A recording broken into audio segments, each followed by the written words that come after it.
To my fellow Monsanto employees, first, let me thank you for the opportunity you've given me to speak before you. I know that I'm not there with you in person, but I trust that the message of my speech will come through nonetheless. Only a few weeks ago, I was a lonely journalist, struggling to break the story first in a dark, dingy basement.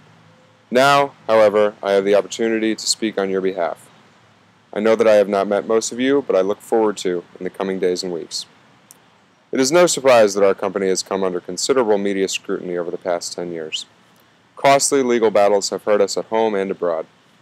Everyone, however, loves a comeback story. Americans love a comeback story. Today I'll tell you how Monsanto will embody a comeback story not only for our corporation, but also for the health of the world. Monsanto's common era began in the late 90s when we shifted our emphasis to genetically modified plants and seeds. If world hunger isn't a problem that we're currently facing, I don't know what is. We will continue as a global leader in seed manufacturing. In order to continue on this path, however, we need to invest more in research and development. More time, more money, and more people. In 2009, over 50 million Americans lived in food-insecure households. As the global agri-tech leader, it is our job to maximize farmers' output per acre.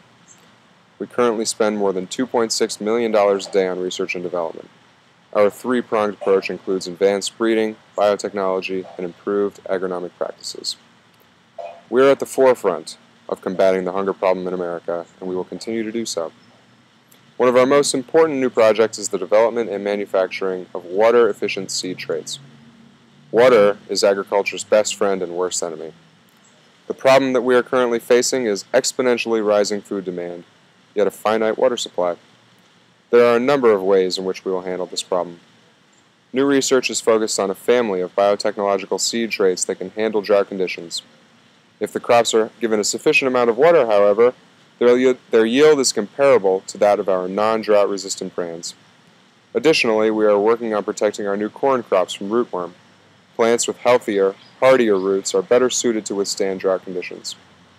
Finally, we held a water utilization conference on March 7th and 8th, 2011. This gathering in Lincoln, Nebraska was an important meeting of the minds that included Dean Edson, Executive Director of the Nebraska Association of Resource Districts, Richard Brock, the President of Brock & Associates, and the wonderful people at Monsanto. I hope that some of you were in attendance this year and contributed to the meeting. Another issue facing the world today, and most specifically our fellow Americans, is the growing obesity epidemic. As a leader in the agricultural industry, it is Monsanto's duty to do what it can to assuage these problems. We are pushing new technologies to increase the amount of fresh produce in American diets. In a recently performed survey, 65% of respondents felt that our Bella Verde broccoli tastes better than conventional long-stem varieties. Bella Verde is genetically enhanced to include higher amounts of vitamin C, fiber, the B vitamin folate, and potassium. Beneforte broccoli naturally boosts the body's antioxidant levels at least 2 times more compared to other broccoli varieties. We are also pushing new research into sweet green lettuce with higher levels of vitamin A and C. We're attempting to grow the market for carrots by producing bright orange, red, yellow, and even purple varieties. These carrots are not only fun, but also nutritional. They contain high levels of vitamin A and lycopene. Finally, we are producing smart snacks that we hope will catch on with our American youth. These products include orange grape tomatoes, mini sweet peppers, mini cucumbers, and melons. Hopefully, these new innovations are not new to many of the proud Monsanto employees in this room today.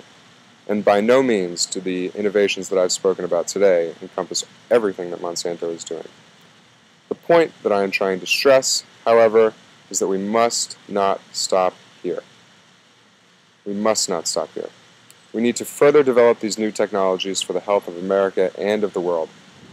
I would like to thank all of you for the tireless hours you put into Monsanto. I encourage you to look towards the future.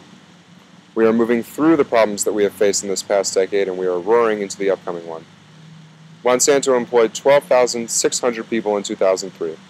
In 2010, we employed 27,600 people. With more minds comes more opportunities. We, at Monsanto, are facing a problem that has plagued the world for centuries. The problem is worse now than ever. I am confident, however, that we will rise to this challenge and continue to be a world leader in maximizing farmers' output and, consequently, feeding more people. Thank you very much for your time.